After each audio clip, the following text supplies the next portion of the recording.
Hello everyone, welcome to my study channel UK Guru. स्वागत है आप सभी का मेरे स्टडी चैनल यूके गुरु पर।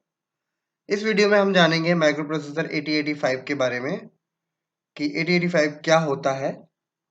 तो उससे पहले हम जान लेते हैं थोड़ा कि 8085 को हम क्यों पढ़ते हैं, क्या रीज़न है इसके पीछे कि हम माइक्रो प्रोसेसर 8085 को स्टडी करते हैं। तो जब 70s के दौर में काफ़ी सारे प्रोसेसर्स जो थे वो इंट्रोड्यूस हो रहे थे, तब उसमें से एक प्रोसेसर 8085 भी था जो कि सबसे पॉपुलर हुआ। इसके पॉपुलर होने का रीज़न था इसके फंक्शंस। ये एक एफिशिएंट प्रोसेसर था, इसलिए ये सबसे ज़्यादा पॉपुलर हुआ। और इसका यूज़ जो होता है वो जितनी भी हमारी प्रोसेसिंग मशीन होती हैं, जिन मशीन्स में ऑपरेशन होते हैं, इंस्ट्रक्शंस होती हैं जिन्हें हम इंस्ट्रक्शन देते हैं, उन इंस्ट्रक्शंस को रीड करके, उन्हें प्रोसेस करके और एक्सपेक्टेड आउटपुट देना, ये हमारे प्रोसेसर का वर्क होता है। तो चलिए स्टार्ट करते हैं और जानते हैं कि माइक्रो प्रोसेसर 8085 क्या होता है। First of all, introduction to microprocessor 8085। 8085 is pronounced as 8085 microprocessor. It is an 8-bit microprocessor designed by Intel in 1977 using NMOS technology.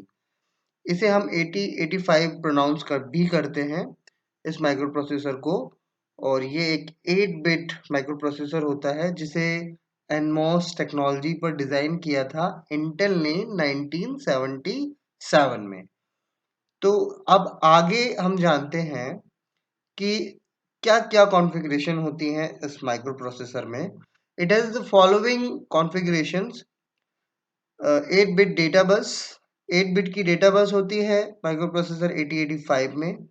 16 bit address bus which can address up to 64 KB।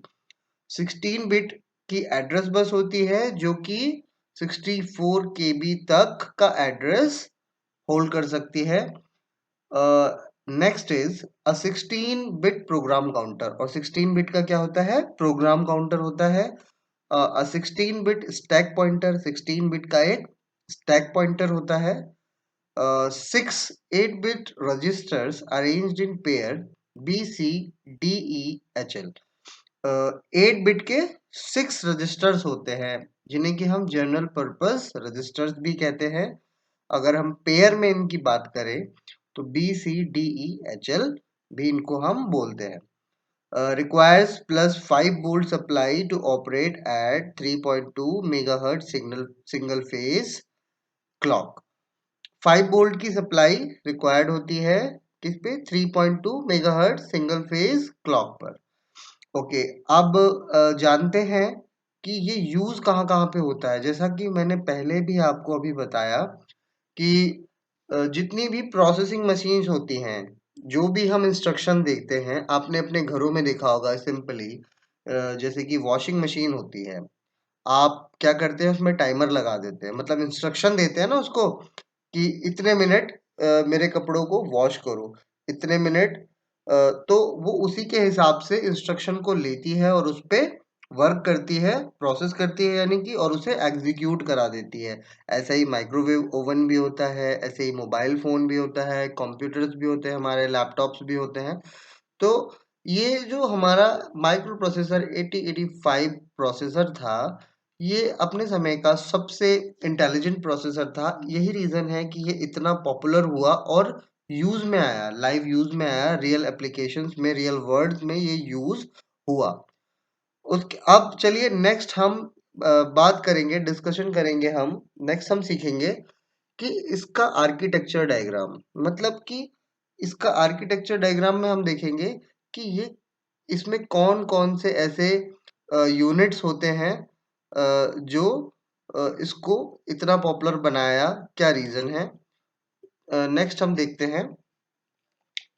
Okay, तो ये है आपका micro processor 8085 का architecture diagram. ये आप सभी को अपने स्क्रीन पर दिख रहा होगा, ये इसका आर्किटेक्चर डायग्राम है। तो ये आर्किटेक्चर डायग्राम जो होता है बहुत ही इम्पोर्टेंट है जो कैंडिडेट्स जो भी स्टूडेंट इंजीनियरिंग कर रहे हैं, तो अगर माइक्रो प्रोसेसर सब्जेक्ट को वो पढ़ते हैं, तो सबसे ज़्यादा पूछा जाने वाला ये टॉपिक है। इवन हम ये कह सकते हैं कि this is the first topic कि जो ये पूछा जाता है।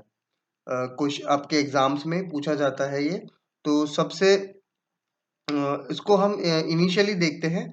इस वीडियो में मैं आपको बता दूं, अभी हम केवल ब्रीफ इसके बारे में नॉलेज लेंगे कि ये जो है इसमें कौन कौन से यूनिट हैं और वो यूनिट क्या क्या वर्क करते हैं, उसका ब्रीफ हम जानेंगे यहाँ पे। और इसकी नेक्स्ट वीडियो में मैं आपको एक एक इसके यूनिट को डिवाइड करके डीपली समझाने की कोशिश करूंगा। तो फिलहाल इस वीडियो में हम जो देखेंगे वो इसका हर उसका ब्रीफ जानने की कोशिश करेंगे कि कौन सा यूनिट क्या वर्क करता है। तो चलिए स्टार्ट करते हैं। तो पहले हम देख लेते हैं कि कौन कौन से इसमें हमारे यूनिट्स हैं। फर्स्ट ऑफ ऑल जो फर्स्ट नंबर पे आता है वो है आपका एक्यूमुलेटर। एक्यूमुलेटर ये देख रहे होंगे आप यहाँ पे, ये स्क्रीन पे शो हो रहा होगा। ये यहाँ पे ये है आपका एक्यूमुलेटर। और उसके बाद है आपका अर्थमेटिक एंड लॉजिक यूनिट। ये आपका जिसे हम इन शॉर्ट एएलयू भी बोलते हैं। तो ये आपका अर्थमेटिक लॉजिक यूनिट है। और उसके बाद जनरल पर्पस रजिस्टर्स। ये है आपके general purpose register B C D E H L. ठीक है। और उसके बाद हमारा है प्रोग्राम काउंटर। तो here you can see program counter. उसके बाद नेक्स्ट है हमारा स्टैक पॉइंटर। इसके जस्ट ऊपर हमारा स्टैक पॉइंटर होता है। नेक्स्ट है हमारा टेम्परेरी रजिस्टर। तो आपका टेम्परेरी रजिस्टर ये जस्ट एक्यूमुलेटर के बराबर में होता है। उसके बाद नेक्स्ट है हमारा फ्लैग रजिस्टर। तो ये थोड़ा सा आगे यहाँ पे देखेंगे, यहाँ पे सिचुएट होता है फ्लैग रजिस्टर। यहाँ पे सिचुएटेड होता है flag register. Instruction register and decoder. ये आप देखिए, instruction register and decoder and machine cycle and coding. उसके बाद नेक्स्ट है हमारा टाइमिंग एंड कंट्रोल यूनिट। तो ये यहाँ पे हमारा ये है timing and control unit. Interrupt control, ये आप ऊपर चलेंगे तो आपको यहाँ पे दिखेगा इंटरप्ट कंट्रोल। ठीक है, इंटरप्ट कंट्रोलर। उसके बाद सीरियल इनपुट आउटपुट कंट्रोल, ये इसके जस्ट बगल में सीरियल इनपुट आउटपुट कंट्रोल है। उसके बाद address buffer and address data buffer. तो ये यहाँ पे देखिए, यहाँ पे नीचे में address buffer and data address buffer. और ये इसके नीचे lastly address bus and data बस। और ये इंक्रीमेंट डिक्रीमेंट एड्रेस लैच। ठीक है। ये यहाँ पे एक मक्स भी होता है, मल्टीप्लेक्सर जिसे हम कहते हैं। तो ये ये है हमारा आर्किटेक्चर डायग्राम ऑफ 8085।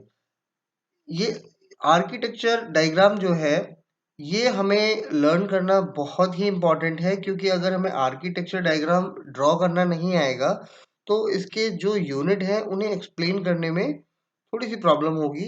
अगर हम आर्किटेक्चर डायग्राम को अच्छे से माइंड में अपने बैठा लेंगे तो हमें इसके यूनिट्स को एक्सप्लेन करना इजी हो जाएगा। तो कोशिश करिएगा कि सबसे पहले प्रैक्टिस कीजिए कि इस आर्किटेक्चर डायग्राम को आप ड्रॉ कर पाए, हर यूनिट को इसमें आप मेंशन करना सीख जाएं, जितने भी इसमें फंक्शन दिख रहे हैं। तो चलिए अब स्टार्ट करते हैं।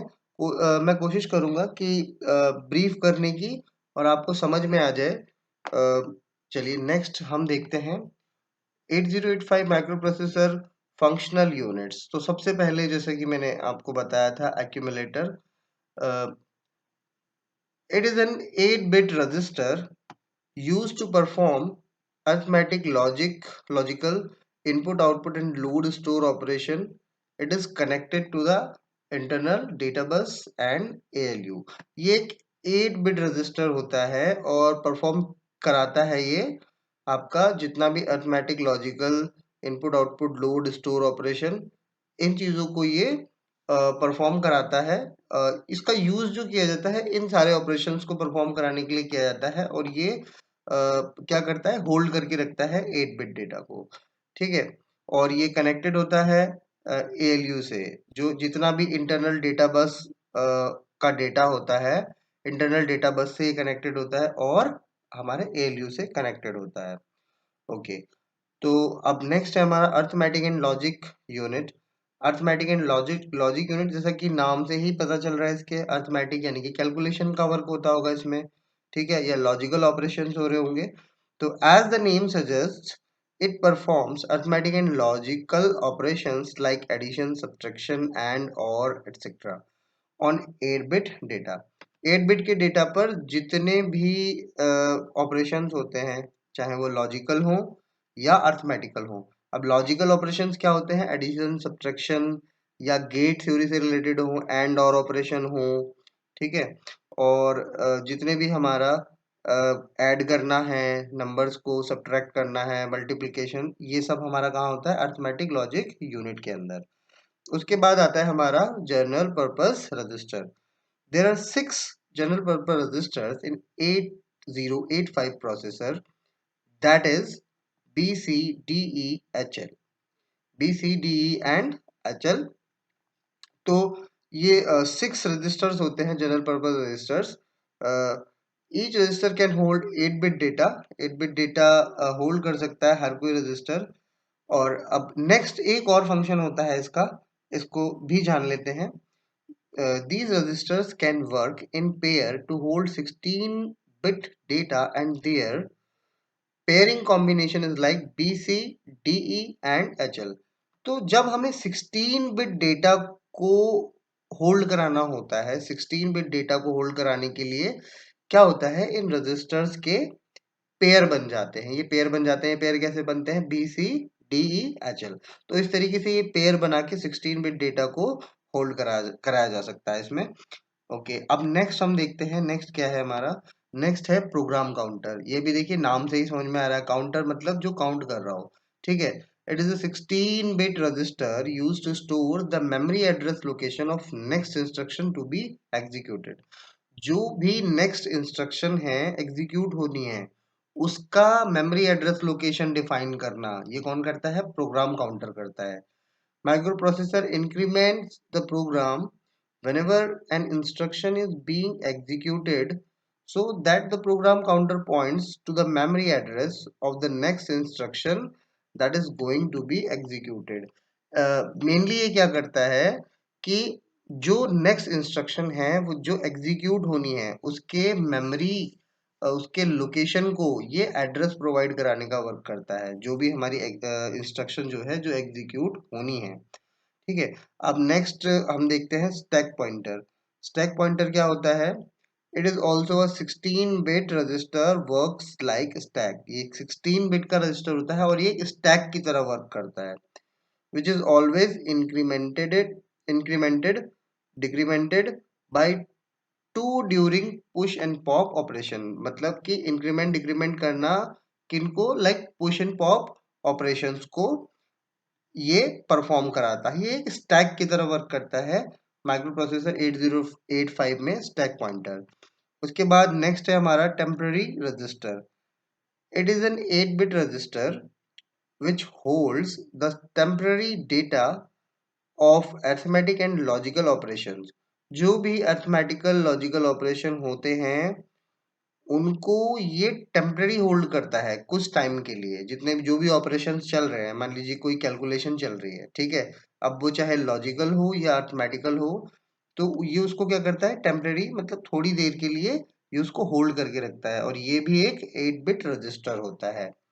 नेक्स्ट देख लेते हैं 8085 माइक्रोप्रोसेसर फंक्शनल यूनिट में नेक्स्ट है फ्लैग रजिस्टर। फ्लैग रजिस्टर क्या होता है? It is an 8-bit register. 8-bit का रजिस्टर होता है having 5 1-bit flip flops। 5 1-bit flip flops होते हैं which holds either 0 और 1।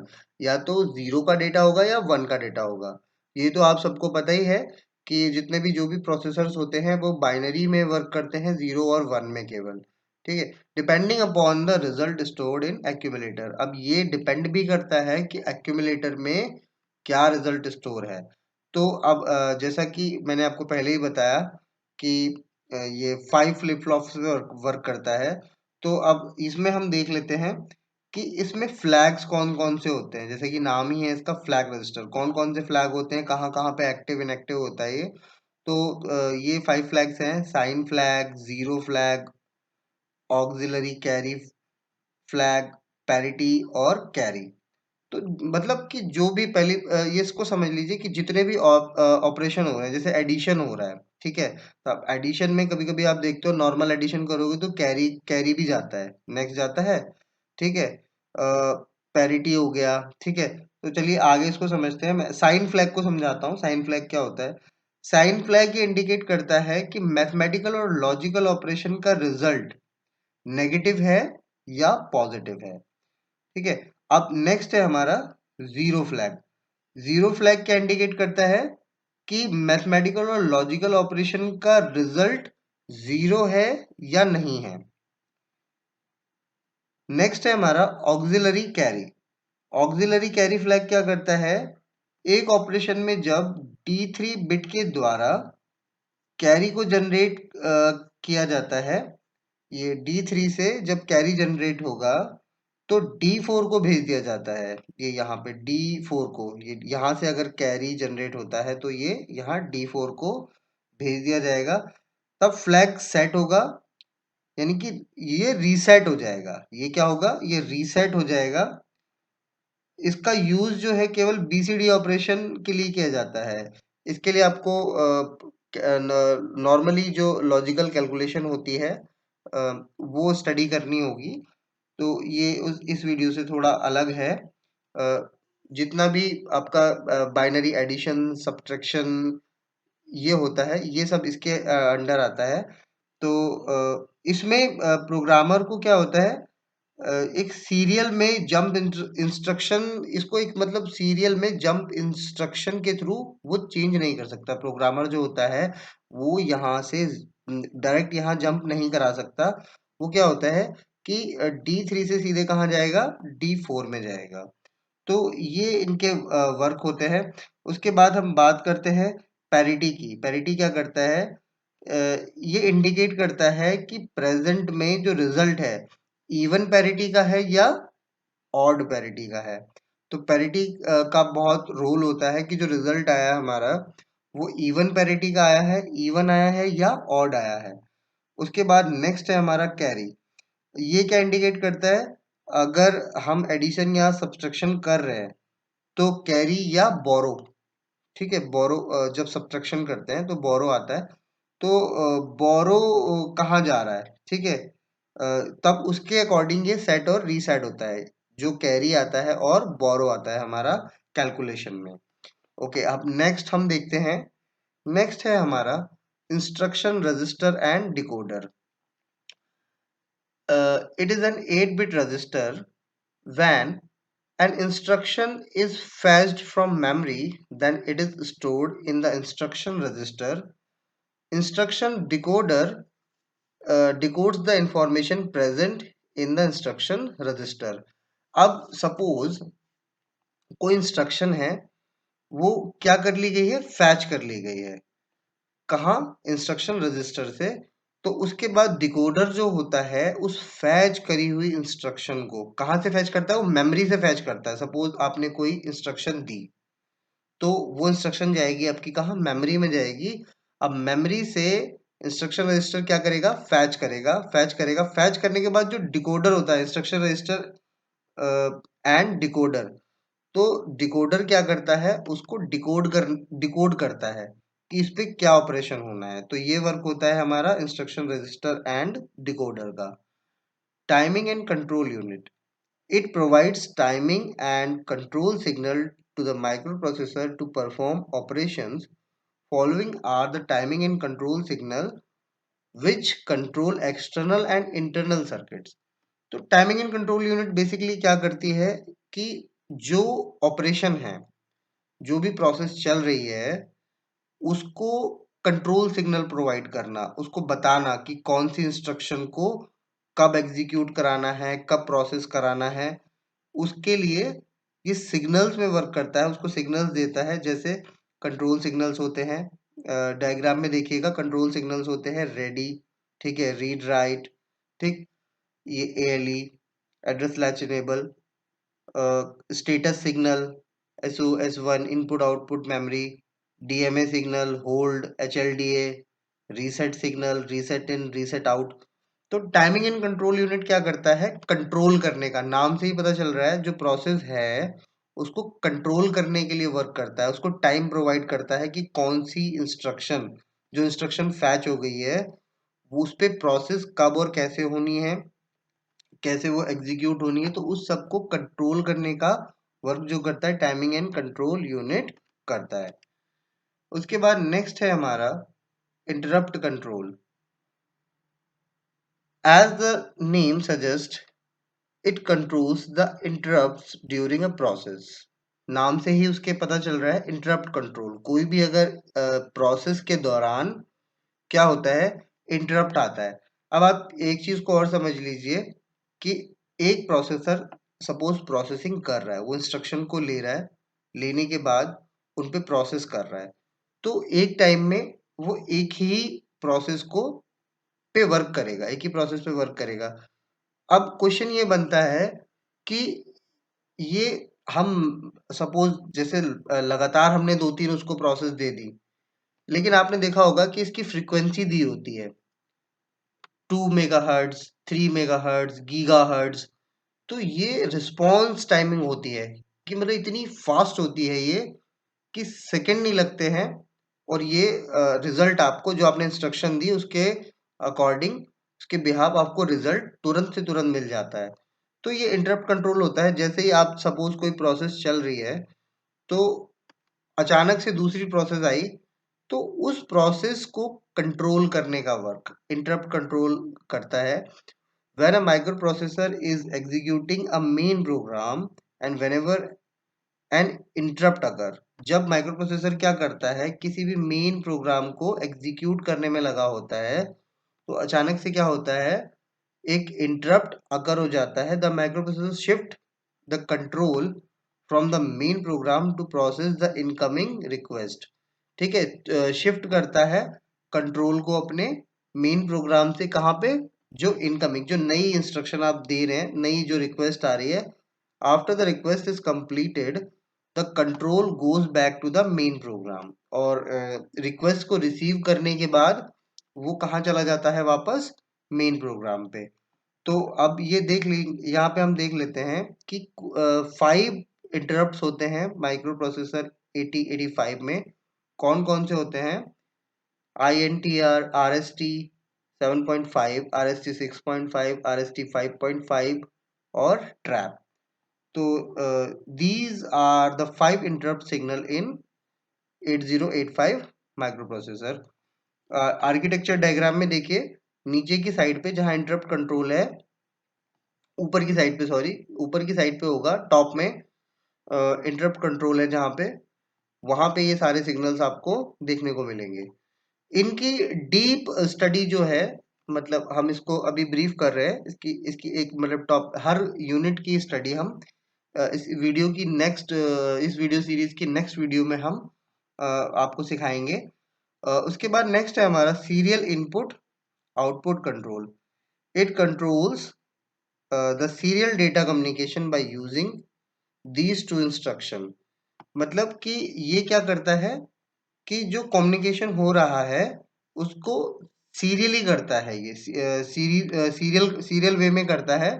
जो भी कम्युनिकेशन दो इंस्ट्रक्शंस के अगर दो इंस्ट्रक्शन साथ पैरेलल चल रही हैं, तो उनको सीरियली ये कंट्रोल करता है। ये कौन कौन से सिग्नल होते हैं? जैसे दो ऑपरेशन होते हैं हमारे, इनपुट और आउटपुट, तो ये उनको कंट्रोल करने का वर्क करता है। SID यानी कि serial input data and SOD serial output data.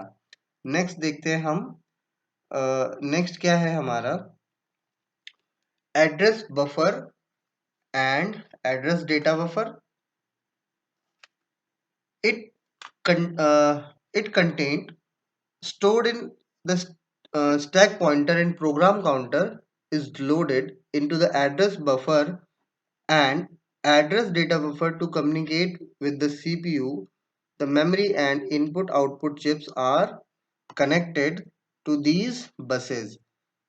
The CPU can exchange the desired data with the memory and input output chips. Address buffer and address data buffer basically क्या करते हैं कि address को buffer करना, CPU से data को exchange करना, जो भी प्रोसेस चल रही है उनके बीच में कम्युनिकेशन बना के रखना, ये सारा वर्क होता है हमारा address buffer and address data buffer का। अब address bus and data bus, data bus carries the data to be stored. Data bus क्या कैरी करती है? जो डेटा स्टोर किया जाना है उस डेटा को कैरी करती है। It is bidirectional, where is address bus carries the location to where it should be stored, and it is unidirectional. It is used to transfer the data and address input output devices. Basically address bus and data bus जो होती है data transportation का work करती है कि कौन सा data कहाँ पे स्टोर करना है, कौन सा डेटा कहाँ से ले जाना है, कहाँ से लाना है। तो basically address bus and data बस का वर्क होता है। तो आई होप कि आपको 8085 यानी कि 8085 माइक्रो प्रोसेसर के बारे में समझ में आ गया होगा। मैंने ब्रीफ में समझाने की कोशिश की थी।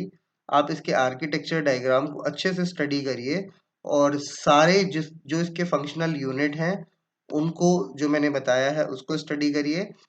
और इस वीडियो सीरीज में नेक्स्ट वीडियो में इन सारी यूनिट्स को 7 to 8 पार्ट्स में डिवाइड करके डीपली समझने की कोशिश करेंगे कि हर यूनिट का अपना स्पेसिफिक वर्क क्या होता है, ये कैसे वर्क करती हैं। इसको हम डिटेल में अपने नेक्स्ट वीडियो में पढ़ेंगे। आज के लिए इतना ही। आई होप कि आपको ये वीडियो समझ आया होगा, अच्छा लगा होगा। तो लाइक करिए, शेयर करिए, मेरे चैनल को सब्सक्राइब कीजिए। Thank you so much.